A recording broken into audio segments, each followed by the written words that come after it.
All right, everyone, let's get started. Welcome everybody to our third webinar for this series. We've had some great feedback about the last couple of webinars and some really good topic suggestions from people about what they'd like to hear from us for them and for their staff. So today's topic is particularly relevant given the timing of the state and federal advice, with many schools returning this week. Having had some discussions with leading primary and high school teachers and principals, today I wanted to outline just a few helpful tips for your children and for yourself as we navigate this return to school. So firstly, as a parent, you're not expected to have been able to teach your children all of the things that their teacher would have in a manner that would be best for your child. As many of us have realised, working has been far more difficult than anticipated. Some parents and children would have adapted to this far better than others. And certainly some families may even wish to adopt some homeschooling practices now. But as mentioned, many parents have struggled during this time and with this new challenge. So know that teachers expect that, and they expect that your child may have undergone a significant transition period. They will be working with your child and remain in open communication with them. But do expect that there might be some social, some emotional, some academic turbulence in this resettling period. Talk to your children often at all times of the day, particularly if they are struggling. I would encourage those of you who have found this time challenging to consider the positive changes that you and your family have made. Perhaps there has been something that you've removed from your daily activity, or some activities that you've stopped doing. And it might be worth assessing whether those things really need to be reintroduced or not. Pause and reflect on the time that you've been able to spend with your family and the positive impact that this may have had on your children.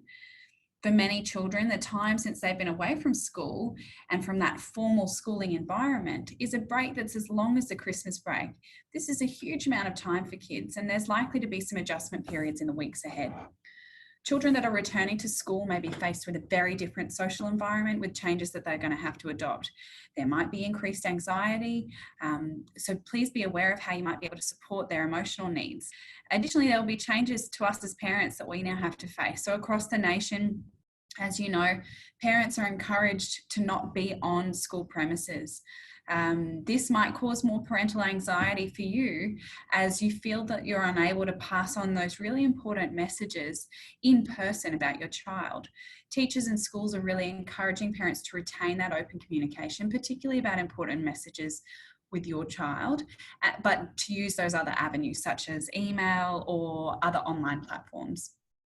Now, routine, consistency, communication, and space are going to be the cornerstones of navigating these changes with your children. So re-establishing your routines, your food, sleep, play. If you do need to design a flexible routine to maintain that work-life balance, that's okay. But finding the new normal can be difficult, particularly for children who've adjusted to that distance learning and who are now readjusting to that regular learning. Consider giving yourself some more time in the mornings to get everyone ready and get to drop off. Additionally, when your child comes home after school, be aware that they might need more time to actually decompress. Allowing them the space to do so will enhance your ability to support them with activities that they need to be doing, or even the evening routine. So being able to reestablish those boundaries, maybe revisiting things like device use in the house. There might be pushback from your children, but stand firm. Children are really more secure when they've got those fair and predictable boundaries that they're working with. So being consistent and setting boundaries is going to allow you to provide your children with that routine stability that we know will allow them to steady their ship in these really uncertain times.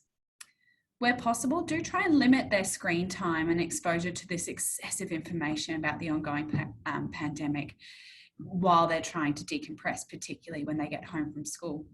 What we find is that where disasters or traumatic events occur in Australia and across the world, they're often given that constant media coverage, and it can seem like every time you turn on the TV or the radio or go online, there's more news about the event who's been hurt, what's happening in the immediate aftermath. And media coverage during these times of disaster or traumatic events is important, because it can provide those who are affected with those news and information about where to go and how to get help, and when it's safe to return to homes or workplaces. But for many people, including children and families, we can get a bit absorbed by that constant news stream about the event, and sometimes they can watch or listen for hours. So adults need to be mindful of how much exposure their children have to the coverage of disasters or traumatic events on TV, radio, or the internet. The media can often focus on the most frightening aspects of an event, and this coverage can contain graphic, scary and disturbing images for children. Seeing this kind of image can cause a lot of distress and worry for children.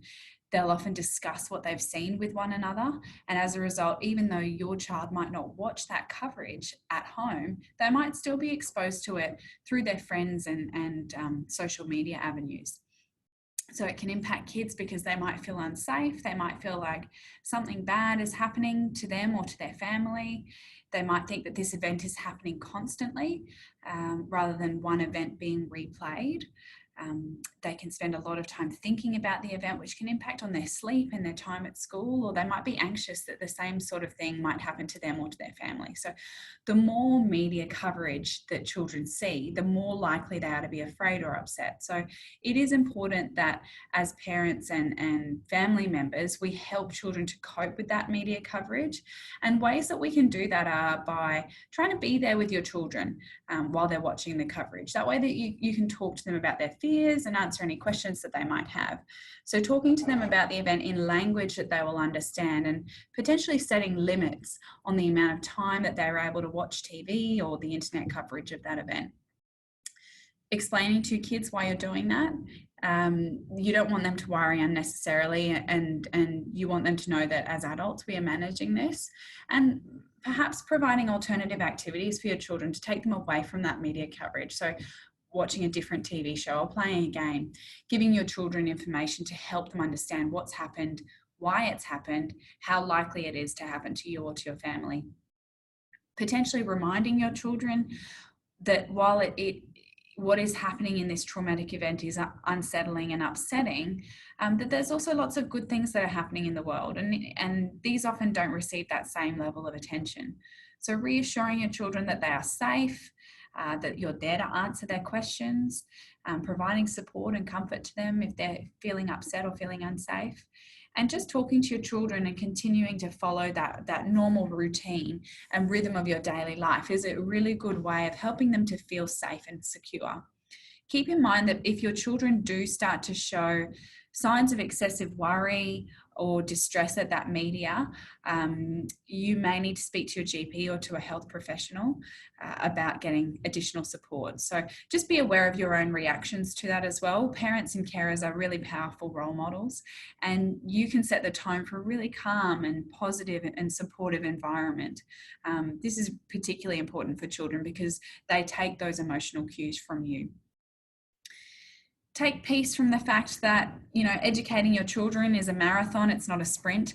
And these previous weeks of potential academic disruption are really only a small part of their overall schooling and their development. So, as I said, routine, consistency, communication, and space are critical for your kids, but they're also your best friends as you work to navigate this return to schooling. So creating a flexible schedule that allows you to respond to the changing needs in work, caring responsibilities, self-care, discuss your flexibility options with your manager, and make sure that you share the new routine with those around you. Consider how the family routine might have shifted as a result of this pandemic. And as mentioned, give yourself more time to get through the things that need doing. Being consistent, setting boundaries will really allow you to set that framework for you and your family. Make sure as well you're communicating, not just with your peers, but with your colleagues, your family, your friends, your general support network.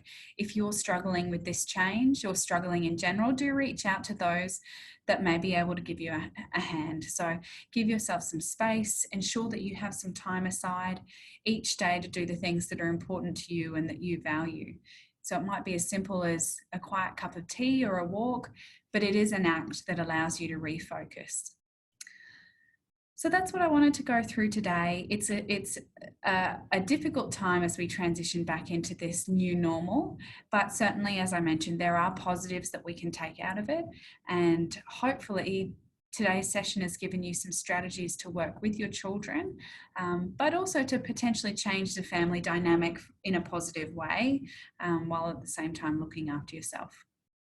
As always, if you've got any questions or any suggestions, please reach out to us at Me and Work. We'd love to hear your feedback and hear whether you're having difficulty or success in implementing some of these strategies, and we want to be able to support you with that. So please reach out. Otherwise, we will see you same time, same bat channel next week. Thank you, everyone.